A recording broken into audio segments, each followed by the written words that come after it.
السلام علیکم دوستو، دنیا کی ہر چیز کی کوئی نہ کوئی قیمت ہوتی ہے۔ وقت، جگہ اور مارکیٹ اس کی قیمت لگاتے ہیں، لیکن انسان دنیا کی وہ واحد چیز ہے جس کی قیمت وہ خود لگاتا ہے، جو اپنی قیمت خود بناتا ہے۔ انسان سمجھتا ہے کہ شاید وہ قیمتی ہے، دنیا اس کی قیمت دے گی، لیکن یاد رکھنا، قیمت جب بھی لگتی ہے انسان کی صلاحیت کی لگتی ہے، انسان کی قابلیت کی لگتی ہے۔ یاد رکھنا، اگر انسان ایکسپیرینس اور سکلز کے ساتھ میدان میں اترتا ہے تو دنیا اس کی قیمت دیتی ہے۔ اگر آپ کے پاس ایک سوچ، ایک نظریہ، ایک کردار ہے تو پھر دنیا آپ کی قیمت دے گی۔ ایکسپیرینس اور سکلز والے اس دنیا میں لاکھوں کروڑوں ہیں جن کے پاس کچھ بھی نہیں ہے۔ شاید وہ سمجھ رہے تھے دنیا ہماری قیمت دے گی، ہمارے سکلز کی قیمت دے گی۔ کمپنی اور دنیا جب بھی کسی انسان کو ہائر کرتی ہے تو سکلز اور ایکسپیرینس کے ساتھ ساتھ اس کے کردار، اس کے معیار، اس کے نظریے، اس کی سوچ کو سب سے زیادہ پرکھتے ہیں۔ میں پچھلے دن ایک ویڈیو دیکھ رہا تھا، اس ویڈیو میں کچھ لڑکے انٹرویو دینے جاتے ہیں تو اسی موقع پر ایک لڑکا کہتا ہے، تمہاری باری بعد میں ہے، تم اپنی ٹائی کچھ دیر کے لیے مجھے دو،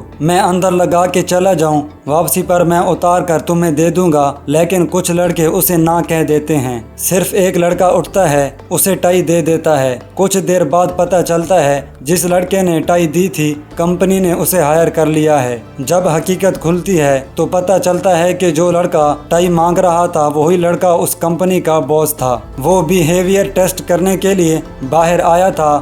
باقی لڑکوں کے پاس سکلز وغیرہ سب کچھ تھے، لیکن اس کردار کی کمی کی وجہ سے وہ آج وہاں پر فیل ہو چکے تھے۔ دوستو، آپ کے پاس چاہے جتنے بھی سکلز ہوں، جب تک آپ کا بیہیویئر اچھا نہیں ہوگا آپ کبھی بھی پاس نہیں ہو سکتے۔ امید ہے میری یہ ویڈیو آپ کو پسند آئی ہوگی۔ اگر پسند آئی ہو تو لائک کریں، شیئر کریں اور میرے چینل کو سبسکرائب کریں۔ حافظ ابوبکر کو دیجیے اجازت۔ اللہ حافظ۔